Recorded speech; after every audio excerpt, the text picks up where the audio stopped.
système stable qui avait été mis en place pendant la guerre froide et qui a été progressivement détruit à la fin de la guerre froide, ce système explose avec ces nouvelles armes qui rebattent complètement les cartes. En 2022, les États-Unis investiront 600 milliards d'euros pour moderniser leurs équipements. Une priorité désormais. En Europe, la France planche sur des missiles peut-être opérationnels vers 2035. Aucun traité ne régit aujourd'hui la prolifération des armes hypersoniques. Les Russes disposent actuellement d'au moins 2 types d'armes hypersoniques. Le premier est destiné à emporter une charge nucléaire pour frapper n'importe quelle cible sur la planète.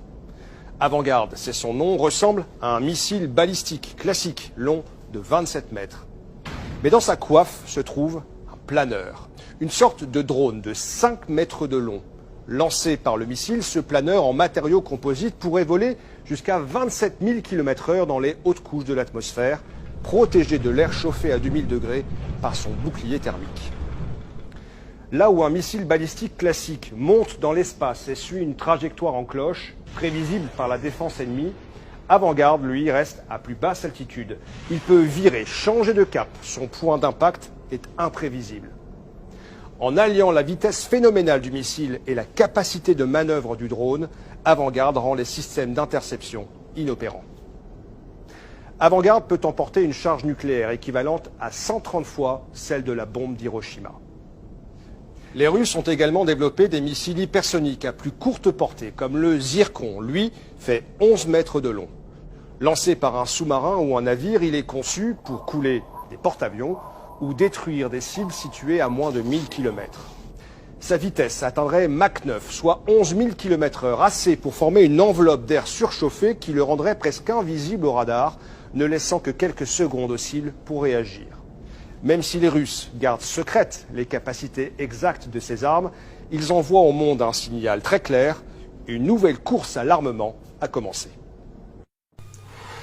Il faut se rendre compte que les États-Unis ne sont plus la première puissance économique du monde, c'est la Chine, et ils ne sont plus la première puissance militaire du monde, c'est la Russie.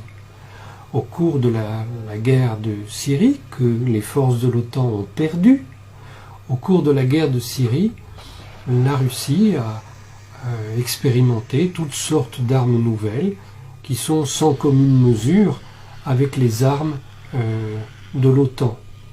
Et le week-end dernier, la Russie a montré qu'elle dispose de lanceurs qui lui permettent de détruire d'un point de vue nucléaire n'importe quelle cible, n'importe où dans le monde, sans qu'on puisse l'en empêcher. Parce qu'elle dispose, elle l'a montré, de lanceurs hypersoniques qu'elle a pu utiliser depuis des sous-marins, depuis des navires de surface, depuis des avions bombardiers et depuis des camions. Elle peut tirer ces lanceurs hypersoniques et détruire ce qu'elle veut. Il est impossible de les arrêter parce que ça va beaucoup trop vite. Pour le moment, il n'y a aucun moyen d'interception.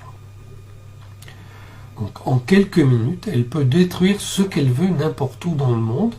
Et il faut bien se poser la question si un jour elle ne va pas devoir utiliser ce type d'armes contre le Pentagone, la Maison Blanche et le Congrès des États-Unis. Je ne